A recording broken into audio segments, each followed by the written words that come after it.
ഞാൻ മനസ്സിലാക്കിയത് എന്തുവാ? യാചിക്കുന്നവർക്ക് ദൈവം കൊടുക്കും, യാചിക്കുന്ന ഏവരും ലഭിക്കുന്നു,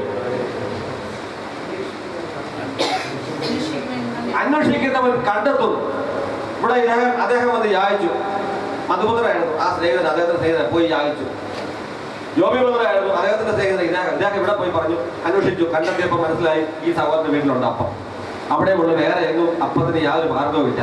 അപ്പത്തിന് അവിടെ ചെന്ന് നോക്കി ഇപ്പൊ മുട്ടുവീണെന്നാൽ നിങ്ങൾക്ക് തുറക്കും.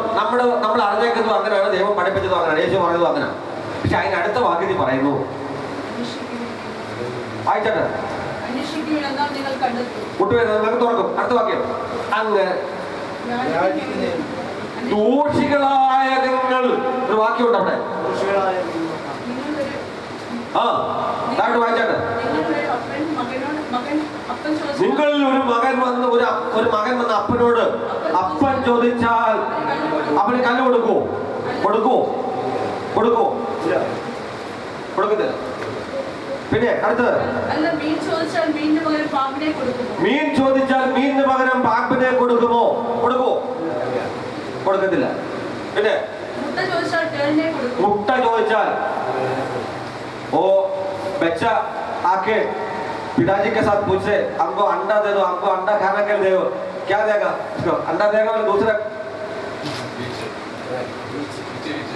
बीच दे दो, देगा? नहीं देगा. വീഡിയോ പത്ര ഹിന്ദി എല്ലാവരും അറിയാമെന്ന് ഞാൻ പല പ്രാവശ്യം പറഞ്ഞു. ഞാൻ മലയാളത്തിൽ പറയാം, ഹിന്ദി പ്രസംഗിച്ചോളാം. സ്തോത്രം. കാരണം വടക്കേ ഇന്ത്യയിലായതുകൊണ്ട് ശരിക്കും അറിയാം. എനിവേ, അപ്പം എന്നിട്ട് അടുത്ത വാക്യത്തിൽ യേശുവിനെ പറയുകയാണ്, അങ്ങനെ നേരത്തെ എങ്ങനെയായിരുന്നു? ഈ വീട്ടിൽ പോയി മുത്തിയതാരാ? സഹോദരാ നോക്കിയേ, എന്നെ ശ്രദ്ധിക്കണേ. ഇദ്ദേഹത്തിന്റെ വീട്ടിൽ പോയി മുട്ടിയതാരാ? ഈ സ്നേഹിതനെ എന്താ വിളിച്ചത്? സ്നേഹിതനാരാ? വലിയ സ്നേഹിതനാ. പക്ഷെ തമ്പനെ വിളിച്ച എന്തോ? രാത്രിയും പകലും ഇരുന്ന് പ്രാർത്ഥിക്കുന്നവൻ, മണിക്കൂറുകളിൽ ഇരുന്ന് മുട്ടുമേട് പ്രാർത്ഥിക്കുന്നവൻ. നമ്മുടെ ചിന്താഗതി പ്രാർത്ഥിച്ചാൽ മാത്രമേ കാര്യങ്ങൾ നടക്കൂ, എല്ലാം ഓക്കെ അല്ലേ? മണിക്കൂറുകളിൽ പ്രാർത്ഥിക്കണം, ആരാധിക്കണം, എങ്കിൽ മാത്രമേ കാര്യം നടക്കുന്നുള്ളതൊക്കെ നമുക്കറിയാം. പക്ഷെ കർത്താവ് പറയുന്നു, നീ എന്നോട് മണിക്കൂറിൽ പ്രാർത്ഥിച്ചാലും നീ ആരാ? നമ്മളിത് ദൈവത്തോട് പറയുകയാണ്, എന്താ തരണേ തരണേ തരണേ. നമ്മുടെ എല്ലാ അവസാനം പ്രാർത്ഥനയുടെ അവസാനം എന്തുകൊണ്ട്? ഒരു ആടിന്റെ കരച്ചിലുണ്ട്, ഇല്ലേ? മനസ്സിലാക്കിയവർക്ക് സ്തോത്രം. മേ മേ മേ എന്നുള്ള പരിപാടി അല്ലാതെ വല്ലതും വേറെ ഉണ്ടോ നമ്മുടെ പ്രാർത്ഥനയുടെ അവസാനം? തരണമേ കർത്താവേ, ഇന്നത് തരണമേ കർത്താവേ, ഇന്നത് കൊടുക്കണമേ കർത്താവേ, ഇന്നാളിൽ ചെയ്ത് കൊടുക്കണമേ. ഇവിടെ കർത്താവ് പറയുന്നത് ദോഷിയാണ്. സ്തോത്രം. പ്രാർത്ഥിക്കുന്നവൻ, ദിവസം മുട്ടുമടക്കുന്നവൻ, മുട്ടുമേലിരുന്ന് പ്രാർത്ഥിക്കുന്നവൻ, ആരാധിക്കുന്നവൻ, നടത്തുന്നവൻ, എല്ലാവരും ദൈവത്തിന്റെ സ്നേഹിതന്മാരായിട്ടാണ് കൊണ്ടുവച്ചിട്ടുള്ളത്. പക്ഷെ സ്നേഹിതനായതുകൊണ്ടാണ് നമ്മൾ വരുന്ന മുട്ടുന്നത്, കർത്താവേ തരണേ തരണേ തരണേ. പക്ഷെ കർത്താവ് എന്താ പറയുന്നത്? ദോഷികളായ നിങ്ങൾ നിങ്ങളുടെ മക്കൾക്ക് നല്ല ദാനങ്ങളെ കൊടുക്കാൻ അറിയുന്നുവെങ്കിൽ സ്വർഗസ്ഥനായ പിതാവിനോട് യാചിക്കുന്നവർക്ക് എത്ര അധികമായിട്ട് പരിശുദ്ധ ആത്മാവിനെ കൊടുക്കും. ഇല്ല, ദൈവം അധികമായിട്ട് നമുക്ക് അത്രയും മതി. നമ്മുടെ ആഗ്രഹം എന്തോ? പരിശുദ്ധാത്മാവെന്ന് ഇവിടെ പറഞ്ഞേക്കുന്നത് വേറെ ഭാഗത്ത് പറയുന്നത് നന്മയാണ്. പരിശുദ്ധാത്മാവിനെ കൂടെ നന്മ പറഞ്ഞല്ലോ. ഇവിടെ പറഞ്ഞേക്കുന്നത് പരിശുദ്ധാത്മാവിനെ കൂടെ എന്തോ വരുന്നു? നന്മ വരുന്നു. ഇവിടെ എന്താ പറഞ്ഞത്? ദൈവത്തോട് യാചിക്കുന്നവർക്ക് എന്തോ കൊടുക്കും? കർത്താവ് അധികമായിട്ട് കൊടുക്കും. സ്തോത്രം. അപ്പൊ കരയുന്ന കുഞ്ഞിന് എന്തോ കിട്ടും? അപ്പൊ ഇരുന്ന് നമ്മളങ്ങ് കരയണം, ഇരുന്നങ്ങ് നിലവിളിക്കുക, ഇരുന്നങ്ങ് പ്രാർത്ഥിക്കുക, ലജ്ജിക്കാതെ ലജ്ജയില്ലാതെ അങ്ങ് മുട്ടുക. അപ്പം തരണേ എന്ന് പറഞ്ഞ് മുട്ടിയപ്പം എന്തോ ചെയ്തു?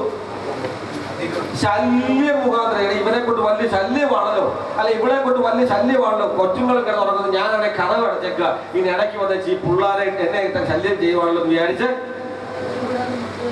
അത് കൊടുക്കുവോ? നമുക്ക് അത്രയും മതിയല്ലോ. മതിയോ?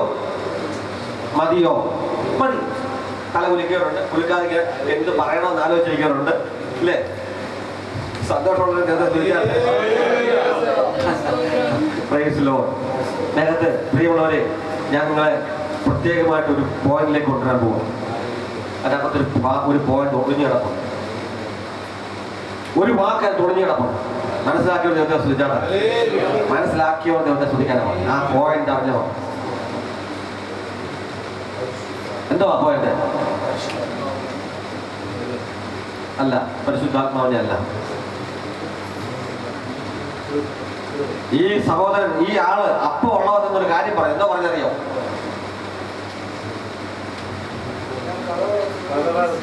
എന്റെ കൂടെ ആരാ കിടക്കുന്നേ? പൈതങ്ങൾ കിടക്കുകയാണ്. ഈ പൈതങ്ങൾ എവിടെ വന്നു? ദൈവമല്ലേ അവിടെ നിന്നത്, അപ്പമായിട്ട് നിന്നത്. ദൈവത്തിന് മുമ്പിൽ ഇങ്ങനെ മുട്ടുന്നത്. ഞാൻ നിങ്ങൾ ഇങ്ങനെ മുട്ടുവോ? അപ്പൊ ദൈവത്തിന്റെ നമ്മളെവിടാ നിൽക്കുന്നത്? മുട്ടുന്നവരെവിടാ നിൽക്കുന്നത്? അപ്പൊ അതിനർത്ഥം മനസ്സിലായിക്കോട്ടെ, ഇങ്ങനെ കിടന്ന് നിലവിളിക്കാൻ പുറത്താ നിൽക്കുന്നത്. മനസ്സിലാക്കിയൊക്കെ ദൈവത്തെ സ്തുതിക്കുക. ഇത് പകൽക്കാലം ഈ ഒരു പോയിന്റ് ആയിട്ട് നിങ്ങൾ ഉപയോഗിക്കുന്നു. മുട്ടിരിക്കുന്നവൻ, കിടന്ന് നിലവിളിക്കുന്നവൻ, കിടന്ന് കരയുന്നവൻ പുറത്താ.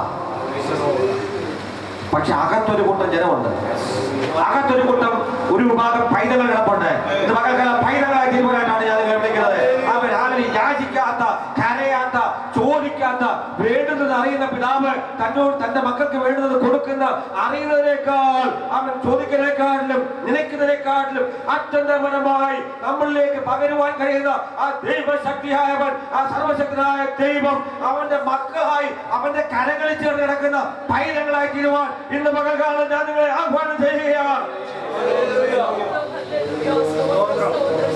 മനസ്സിലാക്കിയവർക്ക്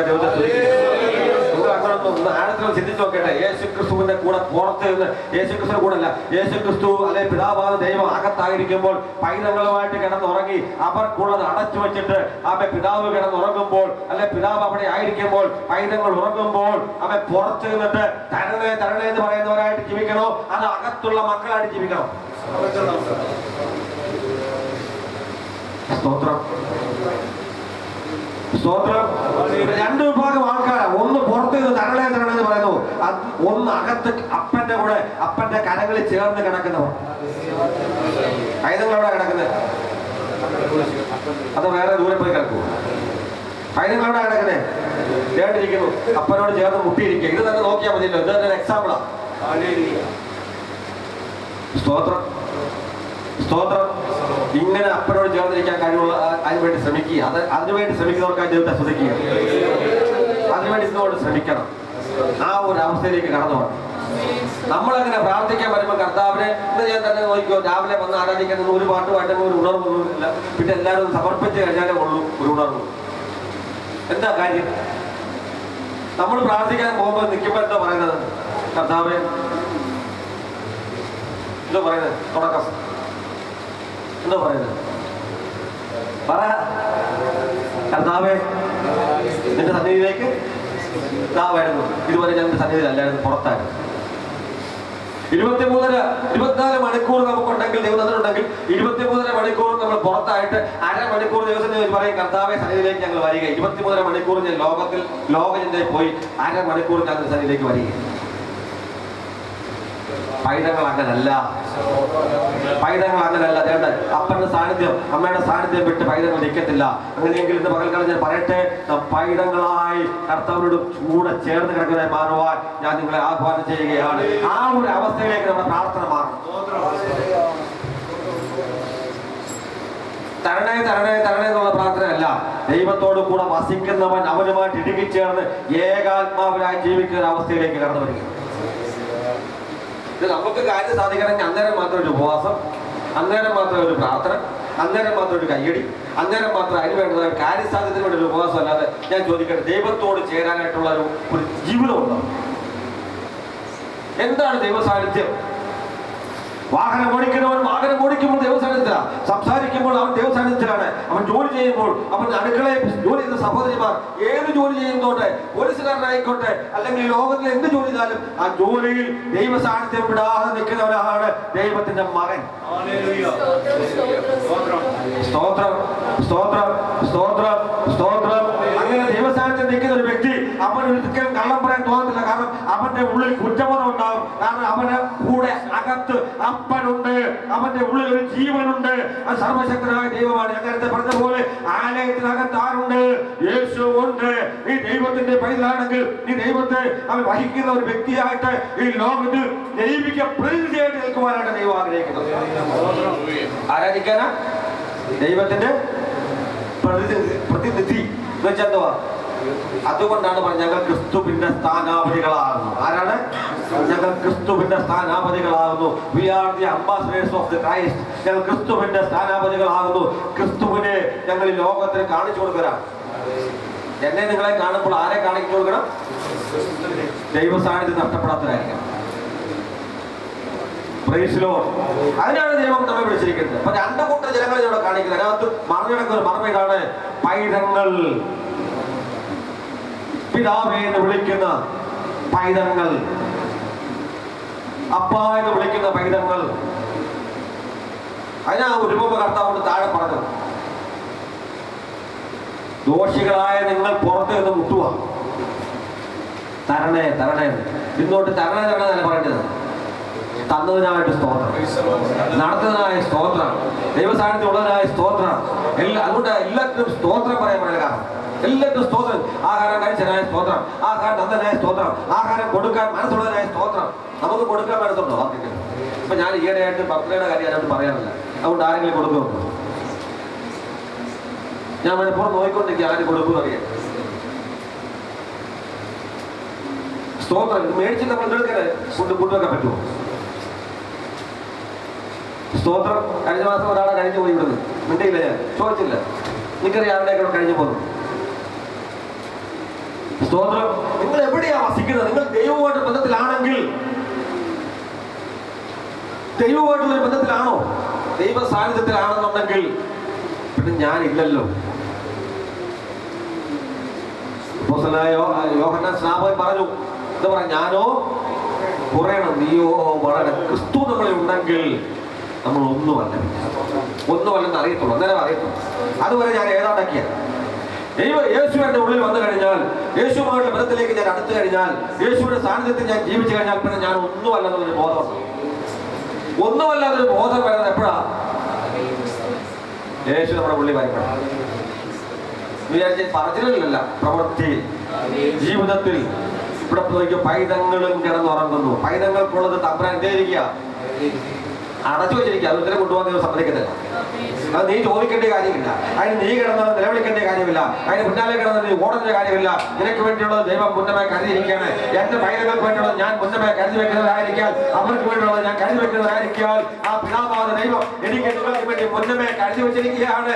അതുകൊണ്ടാണ് യേശുവിനെ പറയുന്നത്, മുമ്പേ നീ അവന്റെ രാജ്യവും അന്വേഷിപ്പേ, പിന്നാലെ സകലവും നിങ്ങൾക്ക് കിട്ടും. സ്തോത്രം. നമുക്ക് ദശാംശവും കൊടുക്കത്തില്ല, കർത്താവിന്റെ വിലക്കും ചെയ്യത്തില്ല, ആഹാരവും കൊടുക്കത്തില്ല. ആകെ ഒരു പരുവത്തേക്ക് താരാച്ചു പോവാണ്. അതുകൊണ്ട് അത് സംഭവിക്കുന്നു. എന്റെയൊക്കെ അനുഭവത്തിൽ നമ്മൾ ചോദിക്കാതെ നമ്മൾ ചിന്തിക്കുമ്പോൾ തന്നെ പലതും നടക്കുന്നു. നമ്മൾ 35 കാലങ്ങൾ കരയുമായിരുന്നു. ഞങ്ങൾ വിഷമിക്കും, പക്ഷെ എനിക്ക് വിഷമമില്ല. സ്തോത്രം. എവിടം വരെ പോകുന്നു നോക്കട്ടെ. സ്തോത്രം. അത് ആങ്ങിച്ച് മേടിച്ചൊരു പോലീസുകാരൻ ഈ അർത്ഥത്തിനോട് കേട്ടപ്പോൾ പറഞ്ഞു, ഓ നിന്റെ കൊച്ചുങ്ങളെ കഴിക്കേണ്ട കാശ് അത് വെറുതെ പോലും. ഞാൻ പറഞ്ഞു, എന്റെ കൊച്ചുങ്ങളെ കഴിക്കുന്നത് വേറെ ദൈവം കരുതിയിട്ടുണ്ട്. എനിക്ക് കൊച്ചുങ്ങളെ കഴിപ്പിക്കാൻ ആര് കരുതിയിട്ടുണ്ട്? ഞാൻ വിശ്വസിക്കുന്ന ഒരു ദൈവമുണ്ട്. സ്തോത്രം. ഞാൻ പറഞ്ഞതിന്റെ അർത്ഥം, ദൈവ സാന്നിധ്യം നഷ്ടപ്പെട്ട് നമ്മൾ ഒരു നിമിഷം പോലും ജീവിക്കണം. ഇന്ന് മുതൽ തീരുമാനിക്കണം, കർത്താവിന്റെ കരങ്ങളിൽ, പിതാവിന്റെ കരങ്ങളിൽ ചേർന്ന് കിടക്കുന്ന ഒരു പൈതലായിട്ട് ഞാൻ ജീവിക്കും. പിതാവിന്റെ കരങ്ങളിൽ ചേർന്ന് കിടക്കുന്ന കുഞ്ഞുങ്ങൾ എങ്ങനെയായിരിക്കും? ദൈവ സാന്നിധ്യം നഷ്ടപ്പെടുന്ന ഒരു നിമിഷം പോലും ജീവിതത്തിൽ ഉണ്ടാകാൻ പാടില്ല. അതല്ല, നിങ്ങൾക്ക് എന്നും പുറത്ത് നിന്ന് മുട്ടാനാണെങ്കിൽ മുട്ടിക്കും. മുട്ടിപ്പോ താവേ അത് തരണേ, താവേ ഇത് തരണേ, താവേ ഞങ്ങൾക്ക് അത് വേണം, എനിക്ക് ഇത് വേണം, എനിക്ക് വീട് വേണം. നിനക്ക് വീട് ദൈവം കരുതിയിട്ടുണ്ട്. ചോദിക്കേണ്ടതല്ല കർത്താവ്, ചോദിക്കുന്നതിനെക്കാട്ടിലും നിനക്കുന്നതിനെക്കാട്ടും, അതാ അപ്പോസ്തലൻ പൗലോസ് എടുത്തു പറഞ്ഞേക്കും, ചോദിക്കുന്നതിനെക്കാട്ടിലും നിനക്കുന്നതിനെക്കാട്ടിലും അത്യന്തം പരമായി ചെയ്യുവാൻ നമ്മിൽ വ്യാപരിക്കുന്ന നമ്മുടെ അകത്തുള്ള ആ ദൈവശക്തി, ആ കർത്താവായ ദൈവത്തിന് സകലതും കഴിയും. കാരണം നമ്മൾ ആരാണ്? ദൈവത്തിന്റെ മക്കളാണ്.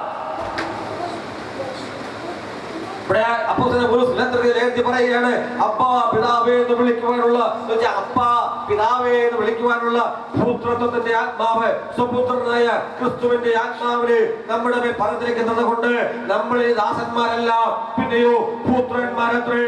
അവർ പുത്രനെങ്കിലോ നിങ്ങൾ ഇപ്പോൾ അവകാശികളുമാകുന്നു. അതുകൊണ്ട് ഇന്ന് പകൽക്കാലം പറയട്ടെ, എന്നെ കേൾക്കുന്ന സഹോദര സഹോദരി, നീ ഇനി ദാസനല്ല, പുത്രനത്രേ.